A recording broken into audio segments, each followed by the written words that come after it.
যারা হাম্বি তাম্বি করছে না, নির্বাচন হবে, নির্বাচন শেষ হবে, নির্বাচন ফলাফল ঘোষণা হবে, সবাই পায়ে হেঁটে বাড়ি যাবে ইনশাআল্লাহ। জনগণ আমাদের সাথে আছে এবং আমি এই জনগণের সাথে আছি।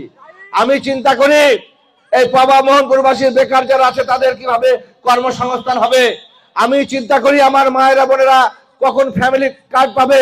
আমি চিন্তা করি কৃষক ভাইরা কখন ফার্মার কার্ড পাবে।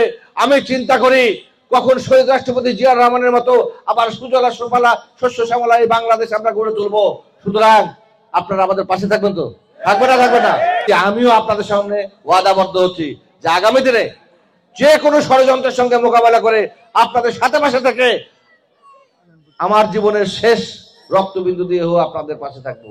অ্যাডভোকেট শফিউল মিলনকে ধানের শীষে ভোট দিয়ে আমরা সকলে মিলে সংসদে পাঠাবো।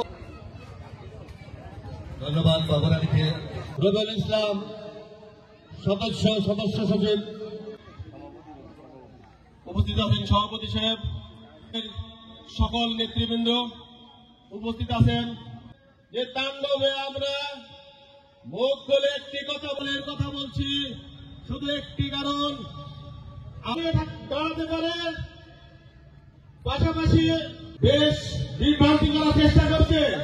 আমি ওই ভাইদেরকে আসুন আমরা ফিরে আসি, বাংলাদেশ স্বাধীনতার একটি উপহার দিব, এই বলে আমার সংক্ষিপ্ত বক্তব্য শেষ করছি। এই পর্যায়ে আপনাদের সামনে সংক্ষিপ্ত আমার বক্তব্য নিয়ে যেই নেতা এই পবাবাসীর জন্য পবা উপজেলা রাজশাহী জেলার সকল পর্যায়ে